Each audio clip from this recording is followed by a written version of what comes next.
The sun was beginning its slow descent over the desert horizon, painting the dusty plains in shades of gold and orange. Jack Lawson, a weathered cowboy with sun-leathered skin and calloused hands, rode slowly along the rough trail that led back to his small homestead. The work of the day had been long and tiring, guiding a herd of cattle through unforgiving terrain. His horse, a strong bay mare named Ruby, stomped impatiently in the dust, sensing the cool evening air. Jack's mind wandered, thinking of a quiet night with a fire and a warm meal, his thoughts barely on the unusual proposition he had been offered that afternoon. It had been a simple deal at first, though far from ordinary. A local rancher, desperate after a string of failed cattle trades, had offered Jack payment in a way he never imagined. A young Apache girl, claimed to be a slave. Jack had stared at the man, his blue eyes narrowing under the brim of his hat. "You want me to take her? Study payment?" Jack had asked, his voice thick with disbelief. The rancher had shrugged, avoiding Jack's gaze. "It's legal," he said quickly, "and it solves both our problems. I can't pay in money. She is yours now." Jack had paused, weighing his conscience against his need for payment. He was no stranger to the harshness of frontier life, where deals were often brutal, and survival meant making hard choices. Still, this was different. Taking a human being as payment felt wrong, yet something in the rancher's desperate eyes pushed him forward. "I'll take her," Jack said at last, though his voice carried the weight of reluctance. The girl, Naili, sat quietly in the back of the wagon when Jack first met her. Her dark eyes were calm but sharp, observing every movement around her. She was young, perhaps 14 or 15, with hair as dark as a raven's wing and skin kissed by the desert sun. Unlike the other children Jack had seen in captivity or hardship, she did not look frightened. Instead, there was a strength about her, a dignity that seemed far older than her years. Jack had noticed it immediately. They left the town shortly after, Jack leading Ruby while Naili rode in the wagon. The journey back across the desert was quiet at first, both of them watching the sun dip lower. Jack had tried small talk, asking about her life, trying to gauge her understanding of what had happened, but Naili answered only in brief, careful phrases. She did not plead or cry, and that unsettled Jack more than if she had. "Where are you from?" he asked finally, his voice rough from the dust and sun. "The land is my home," she replied softly, her eyes not leaving the horizon. "The wind carries my people. The earth remembers." Jack frowned, unsure if he understood her words, but there was something in the way she spoke that made him pause. She seemed wise in ways that unsettled him.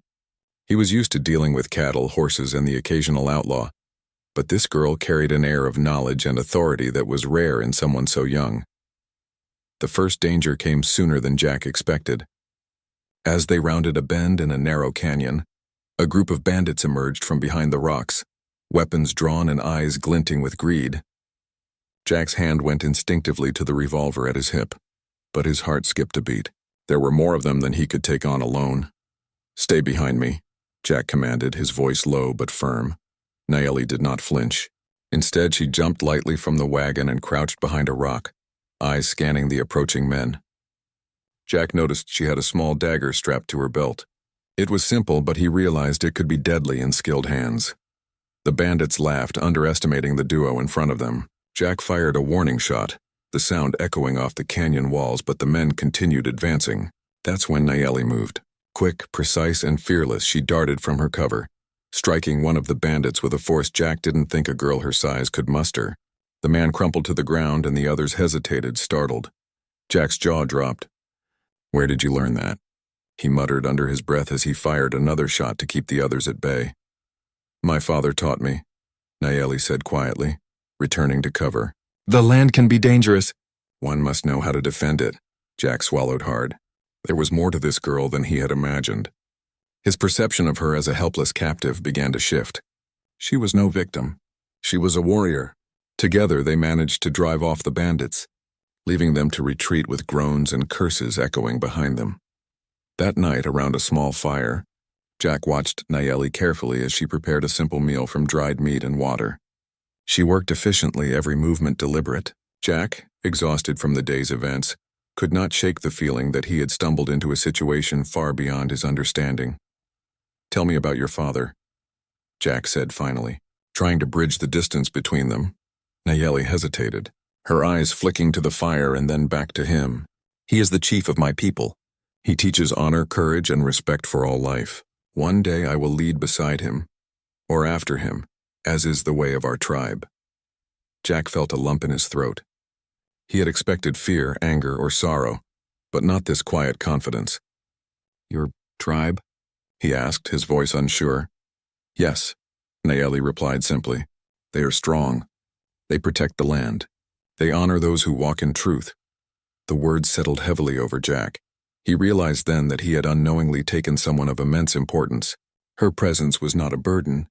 It was a responsibility, one that carried consequences he had yet to fully grasp. The next few days were tense as they traveled together. Jack began to rely on Nayeli's knowledge of the land. She could find water in dry washes, track animals for food, and navigate the terrain with an intuition that seemed almost supernatural. Bandits, hostile settlers, and wild animals tested them along the way, but Nayeli's presence often made the difference between survival and disaster. Jack found himself learning from her, his respect growing with each passing day. One morning, as the sun rose pale and red over the desert, Jack noticed a small pendant around Nayeli's neck, half hidden under her clothing. It was finely crafted, engraved with symbols he did not recognize at first. "What's this?" he asked, pointing. Nayeli's eyes darkened for a moment, then she lifted the pendant carefully. "It is my father's mark," she said quietly. "It shows who I am and who I belong to." Jack stared at it, realization dawning. "Your father? The chief?" Nayeli nodded. "Yes, I am his daughter. I was taken to protect a secret to avoid harm to my people." Jack's heart pounded. He had accepted what he thought was a slave, and now he understood he was carrying the chief's daughter across dangerous lands. The stakes had shifted entirely. Every step he took now held weight, for failure could mean war, bloodshed, or worse. For the first time, Jack felt the full gravity of his decision. This was no longer about payment, survival, or even morality. It was about honor, courage, and the delicate balance between worlds he barely understood. He looked at Nayeli, sitting quietly by the fire, and realized she had been teaching him without words all along. The land demanded respect. Courage demanded sacrifice, and trust, once given, could forge bonds stronger than steel. As night fell over the desert once more, Jack made a silent promise to himself. He would protect Nayeli, not out of duty, but because he understood now the value of honor, the meaning of courage, and the weight of choices made in the harsh light of truth. The journey ahead was uncertain, full of danger and challenge, but he would face it with her, and perhaps together, they could shape a future neither had dared to imagine before. The desert stretched endlessly around them, silent yet alive, carrying whispers of wind and promise. Somewhere beyond the horizon, Nayeli's tribe waited, unaware of the unlikely pair moving across the sands. Jack tightened his grip on the reins, his eyes fixed on the distant mountains. They had survived bandits, the harshness of the desert, and the fear of the unknown. Tomorrow would bring more challenges, but for the first time, Jack felt ready to face them, not as a lone cowboy, but as a protector, a companion, and perhaps a student of a wisdom far older than his own. And somewhere deep in the desert night, a faint drumbeat echoed, carried on the wind, a subtle warning that the journey was far from over. Jack knew that with Nayeli by his side, survival would demand courage, intelligence, and respect, and he was ready to learn everything she had to teach him. The desert morning broke with a pale silver light that cast long shadows over the sand and scrub. Jack Lawson stirred from a restless sleep, his horse grazing nearby. Nayeli was already awake, sitting cross-legged by a small fire, her dark eyes scanning the horizon. There was a quiet calm about her, a natural command of the land that Jack could not help but admire. He rubbed his eyes, the events of the past days heavy on his mind. He knew the journey ahead would not be easy.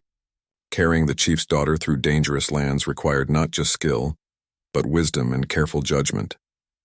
As they prepared to ride, Nayeli spoke without looking up. "The tribe will not trust you immediately," she said softly. "You must show honor and truth, or we may face conflict before we even reach them." Jack nodded, feeling the weight of her words. "I understand," he said. "I'll do what I can." Their journey continued across arid plains and rocky ridges, with Jack increasingly relying on Nayeli's knowledge. She could find water hidden beneath rocks, sense danger in the smallest shifts of wind, and move silently across difficult terrain. Jack realized she was teaching him not just survival, but respect for the land itself. He had been a cowboy for years, yet in her presence, he felt like a student learning a new and vital skill. By midday, they encountered a small group of rival hunters who had heard rumors of a valuable prize traveling through the desert. Jack spotted them first, crouching low behind a ridge. The men were armed, confident, and quick to threaten. Jack raised a hand to Nayeli, signaling for silence. "They think we are weak," he whispered. "We need a plan." Nayeli studied the hunters for a moment, her expression unreadable. "Follow me," she said, moving with a quiet confidence. She led Jack along a narrow path between rocks, using the shadows and natural cover to remain unseen. The hunters passed below them, unaware of the two above, their voices loud and arrogant. Jack felt a surge of admiration for Nayeli's skill. He had guided cattle and faced bandits, but she moved through danger as if it were part of her world. When the hunters disappeared from view, Nayeli turned to him. "We are safe for now," she said, "but they will not give up easily. The world does not respect those who walk alone." Jack nodded, thinking of the dangers they had already faced. "We won't walk alone," he said, a new determination in his voice. "Not anymore." Days passed, and the bond between Jack and Nayeli grew. They shared stories around their fire, laughed quietly when the night was calm, and learned from each other in ways neither expected. Jack taught her about horses, the nuances of cattle herding, and the way settlers measured the value of land and work. Nayeli taught him patience, the secrets of the desert, and the importance of understanding people beyond what they appeared to be. One afternoon, as the sun blazed overhead, they reached the edge of the forest that marked the outskirts of Nayeli's tribe's territory. Jack felt a knot of anxiety in his stomach. He knew that once they entered, they would be judged not only by Nayeli's words but by their actions and intentions. A wrong move could lead to conflict, and the tribe's safety as well as their own depended on his careful handling of the situation. Nayeli dismounted and turned to him. "We must go slowly. Show respect. Speak with truth. I will guide you." Jack followed her through the thick trees, the sound of birds and rustling leaves replacing the wind of the desert. Every step felt heavier than the last. As they approached a clearing, they saw a group of warriors waiting, their expressions cautious and unreadable. Among them stood a man taller than the rest with a presence that commanded attention. Jack instinctively knew he was the chief. Nayeli stepped forward, her posture straight, her eyes meeting her father's with calm confidence. "Father," Nayeli said, her voice clear and steady, "this is Jack Lawson. He has brought me safely through the desert. He means no harm." The chief's eyes, sharp and observant, studied Jack. There was a silence that stretched for what felt like an eternity. Jack straightened, his heart pounding, and spoke honestly. "I did not know who she was when I accepted her as payment. I meant no harm. My only goal was to keep her safe." The chief's gaze softened slightly, but the tension in the air remained. Nayeli stepped closer to her father, placing a hand on his arm. "He has kept his word. He has learned from the land as I have. You can see his truth in his actions, father." The chief nodded slowly, but his expression remained cautious. Just as Jack felt a flicker of relief, a sudden commotion arose from the far side of the clearing. A rival faction of the tribe, those who opposed Nayeli's father's rule, had arrived. They sought to challenge the chief's authority and exploit the presence of the outsider cowboy for their own gain. Jack's instincts kicked in. He moved quickly, drawing on every lesson learned from the desert and from Nayeli. He positioned himself to protect her, scanning for weaknesses in the rival faction's formation. Nayeli, in turn, commanded the warriors, her voice calm but firm, directing them to strategic positions. Together they created a plan that used intelligence and quick thinking, rather than sheer force.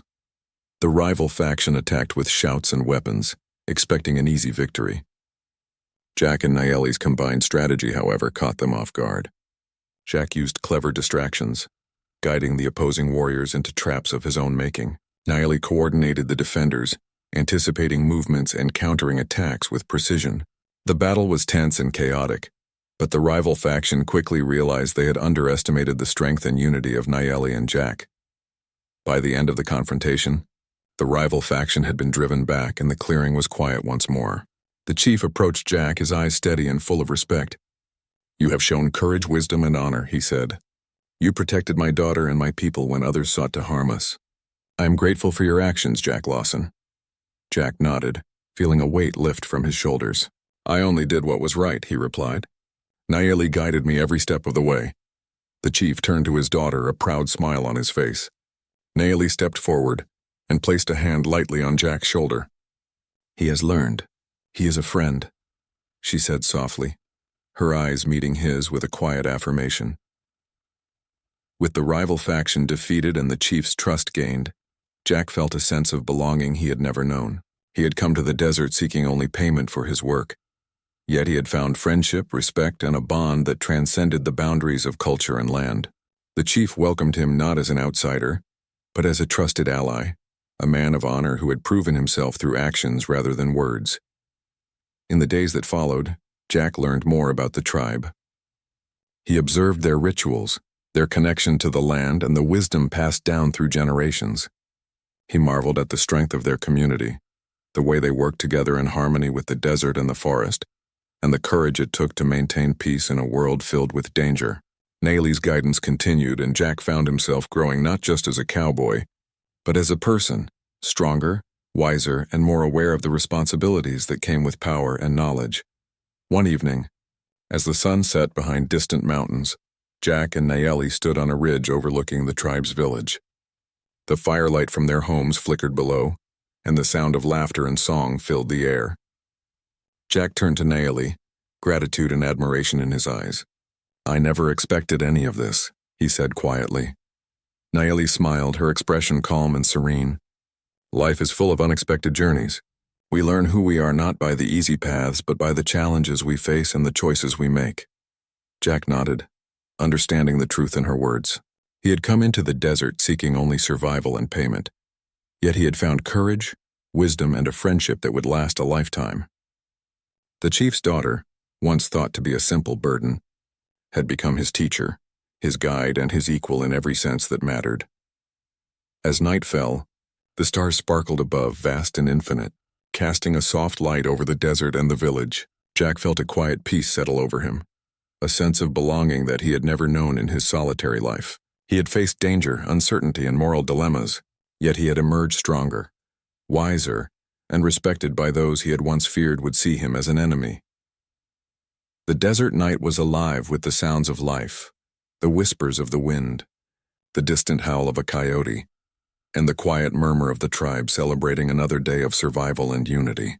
Jack stood beside Nayeli, knowing that together they had faced the unknown and had come through with courage, honor, and respect. The journey had changed them both, forging a bond built on trust, understanding, and the knowledge that true strength came not from force alone but from wisdom, courage, and the willingness to do what was right. Jack looked at Nayeli one last time before turning to make camp for the night. Her presence had transformed him, and he knew that their paths, once crossed by chance, would continue to shape each other's lives in ways they had yet to discover. The desert, vast and untamed, had tested them, and they had survived, not as master and captive but as equals, bound by trust and courage. And as the night deepened, the stars above seemed to shine brighter, as if acknowledging the bravery, honor, and human spirit that had guided them through the trials of the desert. Jack Lawson had come seeking payment, but he had found something far greater: friendship, respect, and the knowledge that even in a harsh and